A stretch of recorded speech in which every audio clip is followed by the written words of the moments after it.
I'm Susan Root, managing editor at Insurance Newsnet, and I'm talking today with David Chavern, who's president and CEO of the American Council of Life Insurers, an organization that advocates on behalf of 275 member companies whose products and services help 90 million American families achieve financial security. September is Life Insurance Awareness Month, but it also marks David's first anniversary heading up ACLI. So I'd like to start out by asking, now that you're completing your first year as the head of ACLI, what were your goals as you began leading the organization, and where has the organization gone in the past year? Great. Well, thank you very much, Susan. It's great to talk to you. And this is a really important time, both for the organization, for me personally, as you noted, but also for the industry. So great time for the conversation. Well, kind of my goals for the first year was to learn a lot. I didn't come from the life insurance industry. I had some attachment to it. I'd been on the U.S. board of Transamerica for more than a decade. So I was not totally unaware of the industry, but I had a lot of learning to do, meet a lot of people, understand the issues, understand the organization. And so the first year was a lot of meeting people, understanding what people need, understanding where ACLI has to go to meet the needs of the industry. And by the way, the industry has been great, very welcoming. Different industries have different cultures, and this one has a kind of Midwest decency kind of culture attached to it. It's different than Wall Street, different than Silicon Valley. Hard charging companies, but also they've been very welcoming and generous with their time. Other than me learning and trying to and understanding where the organization has to go, obviously we had a big fight this year on the 2025 tax Super Bowl of tax, as they say. And we'll talk about that in more detail. But it was coming up to speed immediately on what had to be done, what we had to execute against, and what we needed to do to come out in a good place, by the way, which we did, which I'm very happy about. Now, in terms of things in Washington, there are no permanent victories. We came out to a good place this year, good. We're trying not to spend too much time patting ourselves on the back because inevitably there is going to be a set of challenges coming at us in the near future. And then the question is, how do we set ourselves up to be even better prepared for these challenges of the future? So it's been meeting a lot of people, learning, executing the tax campaign, and in general, really enjoying my time. All right. Well, there are a lot of industry associations out there, and I probably can't even count all of them. But what sets ACLI apart from the others? Yeah, well, there aren't a lot that do our stuff. So we represent the carriers, and again, you mentioned we have about 275 members, which is about 95% of the industry in terms of assets. So we do represent the industry in a fundamental way. Now, what we also do is work cooperatively with everybody else. There are several organizations that represent distribution, Fonseca, NAFA, others, right? There are folks who represent various specific lanes of products, on the annuity side, other things. And all of which is great. One of the things I've learned from my 30 plus years in Washington is you always need more friends. And having a set of friends is both very helpful, but then you have to put in the work to coordinate and make sure you stay on the same page. And all of those organizations have done that. We have a very cooperative relationship with the other organizations in the space. We try to stay on the same page, try not to have conflict, or if we do have conflict, we keep it in the house. And in general, it's worked great. I've been very thankful for the other associations in the space. But what makes us different is we represent the bulk of the carriers. All right. And where do you see the industry going in the future? Oh, well, a couple things. One, I do think the curve of history is bending towards the life insurance industry. And here's what I mean by that. We have come through a big period with the baby boomers and otherwise, of people, of a huge cohort of people accumulating, okay, saving, working, saving, getting ready for retirement. Now we have a aging society in which a huge number of those people are now in a different phase. They're in the deaccumulation phase. They're in the wealth transfer phase. And while, the life insurance industry does have a lot to offer in the accumulation phase, investment, we have a whole lot to offer in the deaccumulation side. In particular, not only do we have products like life insurance and the rest that are good to help you manage estate planning and the risk for your family. I mean, the biggest growing product in the industry right now is annuities. And so why is it a big growing product? You have a whole cohort of people, most of whom do not benefit from a defined benefit pension plan, who want to manage the risks in the rest of their lives. They want guaranteed lifetime income over long periods of time. And frankly, we're the only industry that can do that. The superpower of the life insurance industry is we do long-term promises. I had one of my members the other day tell me that they have a customer, a woman who bought a life insurance policy when she was 17 years old. I don't know why she bought a life insurance policy when she was 17, but she did. She's currently 109, okay? So we're almost 100 years of a same commercial relationship with a customer. And by the way, in that time, it's not like the carrier has emerged and shifted their name. And no, it's one commercial relationship. And as an industry, we're completely unique in our capacity to do that. We can make you a 30, 40-year annuity promise that guarantees you income through the rest of your life. And so what you see in terms of the economy is a whole bunch of people needing what we do uniquely. Banks don't do it, mutual funds don't do it, the rest. So I'm feeling very bullish about the life insurance industry, and I think it's a great time for me to come in to represent them. All right. Well, life insurance is so much more than the means to pay for a funeral. And I think in a lot of people's minds, that's still what it's about. But there are so many other products out there, as you were saying, and they do a whole lot more than just pay for a funeral. So how do we make the public more aware of these products? Susan, you noted the one thing I got a bunch of staff working on that right now.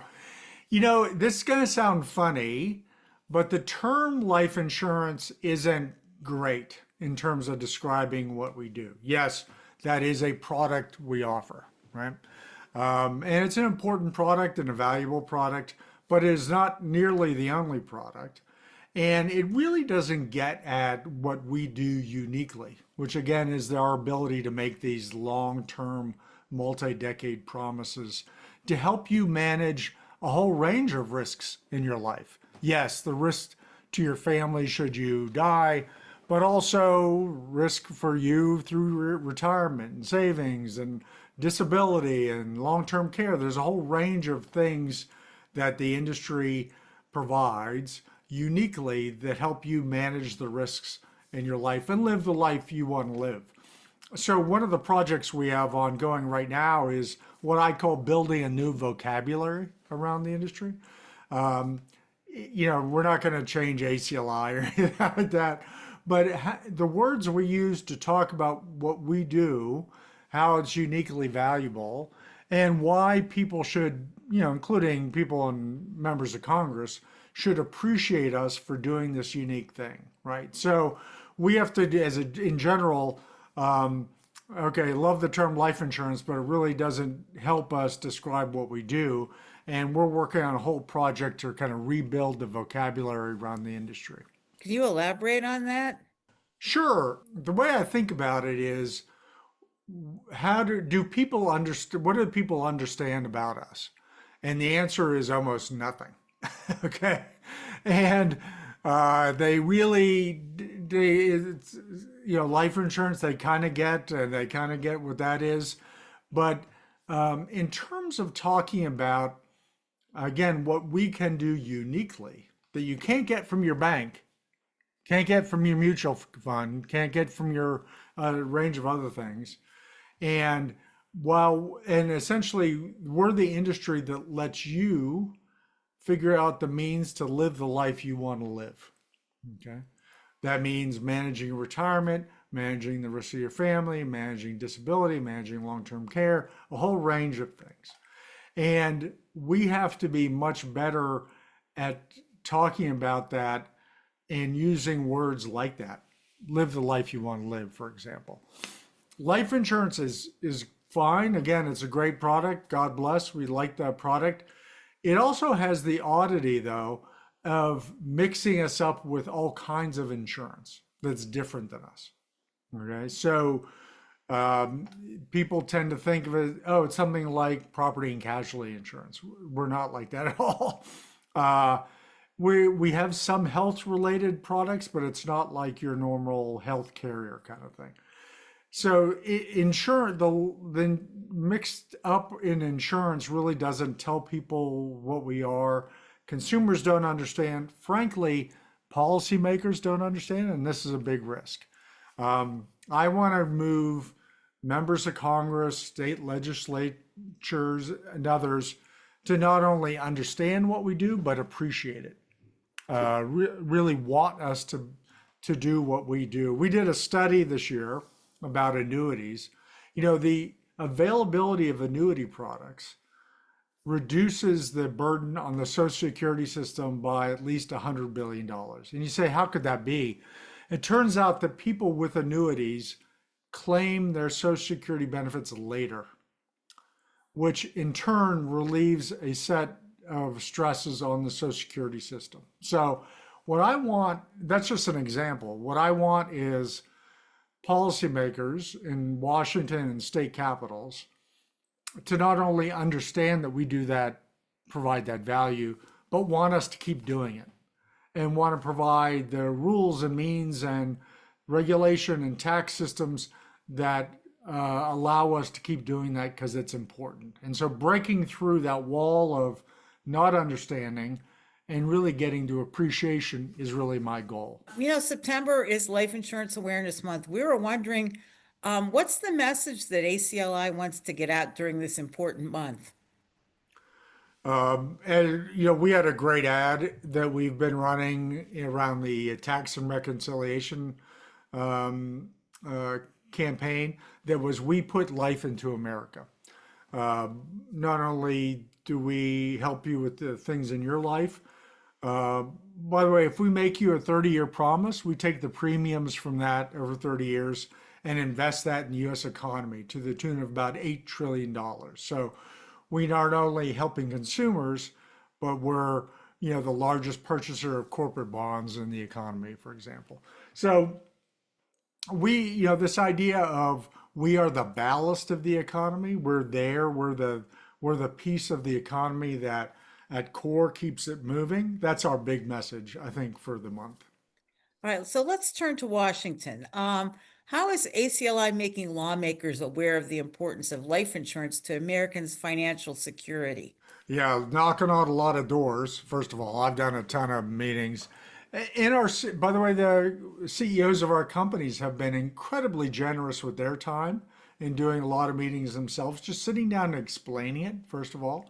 We've also had a uh, consistent public education campaign, and we can send you some of the ads we've done, trying to get at these core ideas, but what we do uniquely that are important. Um, and really, all at the end of the day, what you have to do is just keep doing it, repeating it, and executing it. There's no silver bullet here. Just got to keep working it with sweat and telling people over and over, and eventually punching through of all the things people are thinking about, punching through, getting them to understand not only what we do, but why it's important to the economy. You know, one of the things that's dominated the news that we've been covering in the last couple of months is that big, beautiful bill in Washington. Yeah. And we were wondering what ACLI and some of the other industry associations have been doing behind the scenes in regard to that. Yeah, behind the scenes and in front of the scenes. You know, as people know, the 2017 tax bill was great for about just about every industry except the life insurance industry. We were a pay for to the tune of about $24 billion, which I think was a surprise to people at the time. They weren't used to being targeted in that way.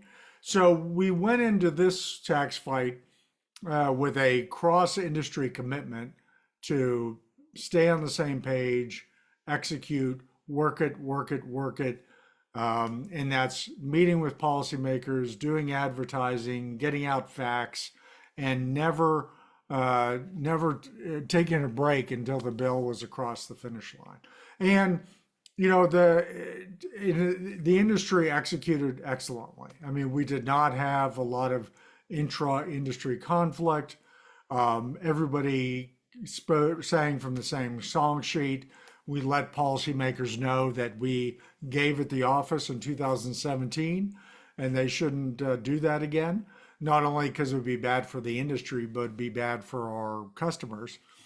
And we were able to punch that through. We got a consistent message from members of Congress that they heard us, and they heard us repeatedly.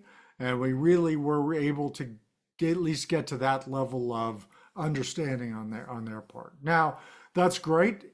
I think the biggest thing about it was it showed that we can do that as an industry. We have the capacity to do work in a coordinated way to deliver an outcome. But there are no permanent victories again in Washington. I fully expect that there's going to be new tax bills coming probably sooner than we all expect.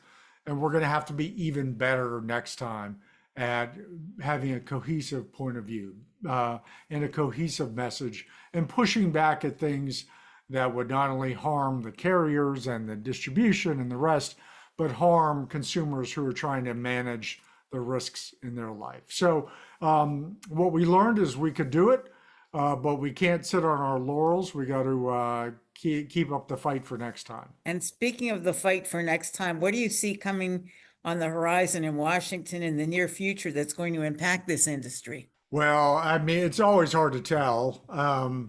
There could be another tax and reconciliation bill in this Congress that's being debated. We're going to have a run up to the midterms. What we do know is that the federal government is running extraordinary deficits. I mean, that's a fact. And at some point, when will happen, nobody knows. At some point, they're going to be looking at revenue to address some of that. And so we have to build the capacity for that time when either members of Congress or frankly this year state capitals are looking for money and looking for industries to pick on. And we have to be ready for that, which requires us to be better understood, better appreciated, and have real friends and champions in Washington and state capitals around the country. All right. Well, again, David, thank you so much for helping us educate our readers on what ACLI does and the important work going on in Washington on behalf of this industry. Great. Thank you very much, Susan. Very much appreciated.